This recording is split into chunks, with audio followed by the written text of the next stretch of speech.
नमस्कार। आज मैं आप लोगों को रबर नीति का अभ्यास करके दिखाऊंगी कि हम रबर नीति कैसे कर सकते हैं।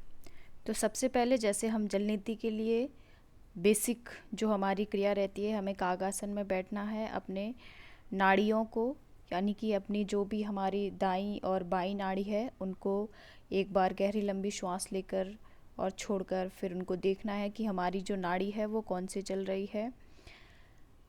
रबर नीति करने से पहले हमें जल नीति करना बहुत ज़रूरी होता है, क्योंकि अगर हम जब भी हम रबर नीति करते हैं उससे पहले हम 2-3 दिन पहले हम अपने जो हमारे नासाग्र होते हैं उसमें हम घी या बादाम रोगन तेल डालते हैं। और वो डालना बहुत ज़रूरी है, क्योंकि उससे क्या होता है, अगर बाई चांस आपके जो नासाग्र है वो शुष्क है या ड्राई है तो वो उससे क्या हो जाते हैं, थोड़ा सा ल्यूब्रिक हो जाते हैं। तो ये करना बहुत ज़रूरी है। अगर आपको रबर नीति या सूत्र नीति जो भी करना है तो उससे 2-3 दिन पहले से ही आपको क्या करना है, घी या गाय का घी होना चाहिए। अगर गाय का घी नहीं है तो आप बादाम रोगन भी यूज़ कर सकते हैं।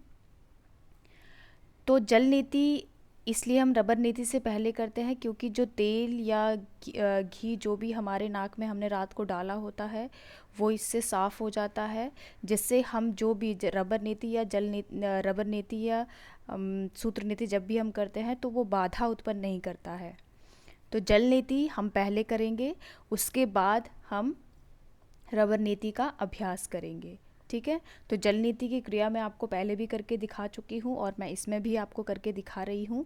आप बहुत अच्छे से देखेंगे। अगर आपको थोड़ा भी कन्फ्यूज़न है या डर है तो इसे आप बिल्कुल नहीं करेंगे, क्योंकि रबर नीति का अभ्यास थोड़ा सा जल नीति से अलग हो जाता है। तो इसलिए या तो आप किसी की देखरेख में पे ही करें, देखरेख किसी के सामने करेंगे, और या फिर अगर आप बहुत ज़्यादा खुद पर विश्वास रखते हैं तो आप आराम से इसे खुद से भी कर सकते हैं। तो सबसे पहले तो आपको अपने रबर को, जिसकी लंबाई कम से कम 9 इंच लंबी रबर होनी चाहिए, और रबर आप इसमें देख रहे होंगे मेरे पास जो रबर है, रबर को आप धीरे से जो नाड़ी आपकी चल रही है उससे आप उस नासाग्र से आप रबर को धीरे धीरे नासाग्र में प्रवेश कराएंगे। ध्यान रखेंगे आपका मुंह इसमें बंद रहेगा, आंखें खुली रखनी है, और इन्हेल आपका नासाग्र से ही रहेगा। जब आपको लगता है कि जो रबर है वो हमारे मुंह में आ चुका है तो आपको धीरे से 2 उंगलियां अपने मुंह के अंदर डालनी है और रबर का एक सिरा अंदर से खींच लेना है। अब धीरे से बहुत थोड़ी सी 2-3 बार आपको रबर का घर्षण करना है नाक में ही, और धीरे से इसको वापस बाहर निकाल देना है। एक चीज़ मैं आपको और बता देना चाहती हूँ कि ये जो रबर नीति होती है इसका अग्रभाग वो होता है जिसमें आगे से थोड़ा छेद किया होता है, तो वही भाग आप नासाग्र में प्रवेश कराएंगे। अब आप दूसरी नाड़ी से भी, अब आप यहाँ पे देखेंगे कि अगर मैं आंखें बंद कर रही हूँ तो जो रबर नीति है उसको प्रवेश कराने में थोड़ी सी कठिनाई होती है, या ये भी हो सकता है कि आप गलत रबर का प्रवेश करा रहे हैं, यानी कि गलत नाड़ी में जा रहा है या वो रास्ता नहीं है, तो आप उसमें रबर नहीं प्रवेश करा पाते हैं। तो आपको क्या करना है, ये गलती हो सकती है, या तो आप आंखें बंद कर रहे हैं या फिर आपने कोई गलत रास्ता चूज़ कर लिया है। तो आप एक बार फिर से प्रयास करेंगे, आंखें खुली रखेंगे और इन्हेल आप नासाग्र से ही करेंगे, जिससे आपको सहायता मिलेगी रबर और अंदर जाने में। और धीरे धीरे आप जैसे ही मुंह में आता है 2 उंगलियां मुंह में ले जाकर उसको बाहर खींच देंगे और घर्षण करेंगे, और धीरे से एकदम सावधानी पूर्वक रबर को बाहर निकाल देंगे। तो ये था हमारा रबर नीति का अभ्यास। अब क्योंकि हमने अभ्यास शुरू करने से, रबर नीति का अभ्यास शुरू करने से पहले भी हमने जल नीति करी थी, और रबर नीति करने के बाद बहुत ज़रूरी हो जाता है कि हमें उसके बाद भी जल नीति करना है। क्योंकि होता क्या है, कभी कभी हमारे नासाग्र में कभी कोई ब्लॉकेज होता है, तो जब हम घर्षण करते हैं रबर नीति से तो कभी कभी ये हो सकता है कि आपका हल्का सा कहीं अंदर से कट लग जाए, या रबर नीति करने से जो म्यूकस अंदर जाम था वो खुल रहा है, वो निकल गया है। तो अपना पूरा नासाग्र को साफ़ करने के लिए हमें जल नीति का अभ्यास बहुत ज़रूरी हो जाता है। रबर नीति के बाद आपको जल नीति करनी ही करनी है। अगर आप बहुत ज़्यादा अभ्यासी हैं तो जल नीति आप रबर नीति से पहले भले ही ना करें, लेकिन रबर नीति के बाद आपको जल नीति ज़रूर करनी है। रबर नीति मैं आपको इसलिए करके दिखा रही हूँ इसके बाद, क्योंकि पहले आपको रबर नीति का 3-4 बार अभ्यास करना है, उसके बाद ही आप अपने नासाग्र या नासिका पर सूत्र का प्रवेश कराएंगे। क्योंकि सूत्र नीति जो होती है वो होता रबर नीति की ही तरह ही है, लेकिन थोड़ा सा उसका अभ्यास जो है कठिन हो जाता है, क्योंकि जो सूत्र होता है उसमें वो थोड़ा खुरदुरा होता है, आपके नाक में लगता है। तो इसलिए पहले जो हमारे नासाग्र हैं उसको हम रबर नीति से खोलेंगे और उसके बाद हम सूत्र नीति से। तो इस अभ्यास को आपको कैसे करना है, पहले 8-9 दिन तक आपको जल नीति करनी है। फिर जल नीति के साथ साथ ही आपको ध्यान रखना है कि रात को आपको क्या करना है। अब अगर आप रबर नीति के लिए तैयार हो रहे हैं तो आपको 3-4 दिन पहले ही अपने नाक में गाय का घी या फिर बादाम रोगन आप डाल सकते हैं, 3-4 दिन तक डालें। उसके बाद आप रबर नीति का अभ्यास शुरू करें। जब आप 5 से 6 दिन तक रबर नीति का अभ्यास कर लेते हैं उसके बाद आप सूत्र नीति का अभ्यास कर सकते हैं। ठीक है, तो ध्यान रखेंगे सीक्वेंस कैसा होना चाहिए। अगर आप अभ्यासी हैं तो आप जल नीति पहले नहीं करेंगे, आप सीधा रबर नीति करेंगे और रबर नीति करने के बाद आप जल नीति करेंगे। लेकिन अगर आप अभी नए नए अभ्यासी हैं तो पहले आपको जल नीति करनी है, फिर रबर नीति करनी है और फिर आपको दोबारा से जल नीति करनी है। ये हमारा सीक्वेंस रहेगा।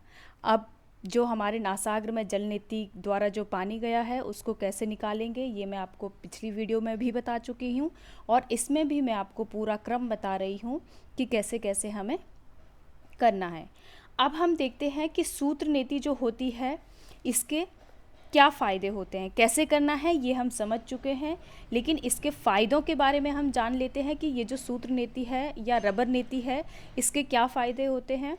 तो सेम जो जल नीति का फ़ायदा है वही सूत्र नीति का भी फ़ायदा है। फ़र्क सिर्फ इतना होता है कि जो जल नीति में जो काम आपका 10 दिन में हो रहा है वो सूत्र नीति में 5 दिन में हो जाएगा। तो जो हम नीति क्रिया जब हम करते हैं तो ये हमारे कपाल प्रदेश को यानी कि मस्तिष्क को शुद्ध करती है, दिव्य दृष्टि प्रदान करती है, जो सूक्ष्म दृष्टि होती है प्रदान करती है, और जत्रु से ऊपर होने वाले रोग समूह को नष्ट कर देती है, बहुत जल्दी नष्ट कर देती है। जत्रु हम बोलते हैं कॉलर बोन को, जो हमारी कॉलर बोन होती है उससे ऊपर के जितने भी रोग होते हैं उसको ये ख़त्म कर देती है। यानी कि कुल मिला के बात ये है कि कपाल में जितने भी रोग होते हैं, कपाल प्रदेश में जो भी रोग होते हैं उसको ये ख़त्म करती है। प्लस हमारी जो श्वसन तंत्रिकाएं हैं, जो हमारी श्वसन नलिकाएं हैं, उनको ये साफ़ करने का काम करती है। तो जो लगभग इसका जो लाभ है वो जल नीति की ही तरह है, लेकिन ये अलग थोड़ा इसलिए हो जाता है क्योंकि ये जल नीति में जो लाभ आपको 10 दिन में मिलना होता है वो 5 दिन में मिल जाता है। बहुत ही सावधानी पूर्वक हमें रबर नीति को करना है, बहुत उलझन में नहीं करना है, हड़बड़ी में नहीं करना है। अगर आपको थोड़ा सा भी ऐसे लग रहा है कि मैं ठीक फील नहीं कर रही हूँ या ठीक फील नहीं कर रहा हूँ तो आप रबर नीति या सूत्र नीति का अभ्यास बिल्कुल भी नहीं करेंगे। अगर आपको लगता है कि मेरा जो नासाग्र है वो बार बार अंदर से कहीं कट रहा है, ब्लड निकल रहा है, तो उस कंडीशन में आप उस दिन अभ्यास को रोक दें। 1-2 दिन रोक के जब घाव आ जाए तो दोबारा से आप उस अभ्यास को प्रयास कर सकते हैं। रबर नीति या सूत्र नीति करते हुए ये हो सकता है कि आप जब शुरू में रबर नीति या सूत्र नीति करते हैं तो जैसे ही आप रबर को प्रवेश कराते हैं नासाग्र में, वैसे ही आपको क्या लगेगा कि कहीं ये रुक रहा है, तो वहाँ से आपको थोड़ा सा बल का प्रयोग करना है, बहुत हल्का सा, जिससे कि वो नासाग्र में प्रवेश कर जाए। क्योंकि होता क्या है, हमने आज तक करी ही नहीं होती है, तो हमारा जो नासाग्र होता है, जो अंदर जो नेज़ल कैविटी होती है वो ब्लॉक हो चुकी होती है। तो उसको खोलने के लिए हमें थोड़ा सा बल प्रयोग करना है, बहुत ज़्यादा नहीं, हल्का सा हमें उसमें थोड़ा सा पुश करना है और धीरे से वो आपके नासाग्र में चला जाएगा। तो बहुत सुंदर अभ्यास है रबर नीति का, आप इसे करेंगे आपको बहुत अच्छा लगेगा। बस आपको ध्यान रखना है कि जब भी आप अभ्यास करें तो आपको बिल्कुल भी आप में कोई हड़बड़ाहट नहीं होनी चाहिए, कोई डर नहीं, घबराहट नहीं होनी चाहिए। आपकी अच्छी नींद ली हो रात को और दूसरी बात है, आपको सिर दर्द ना हो उस समय। और लास्ट में जब आप जल नेति कर लेते हैं, उसके बाद आपको संपूर्ण जो आपका जो नाक में जल नेति के द्वारा जो जल गया है, उस पूरे जल को आपको बाहर निकालना है। कैसे निकालना है ये आप वीडियो में देख ही रहे हैं कि कैसे कैसे इस जल को बाहर निकालना है।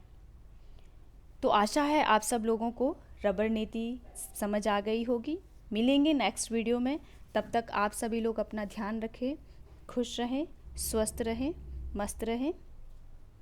धन्यवाद।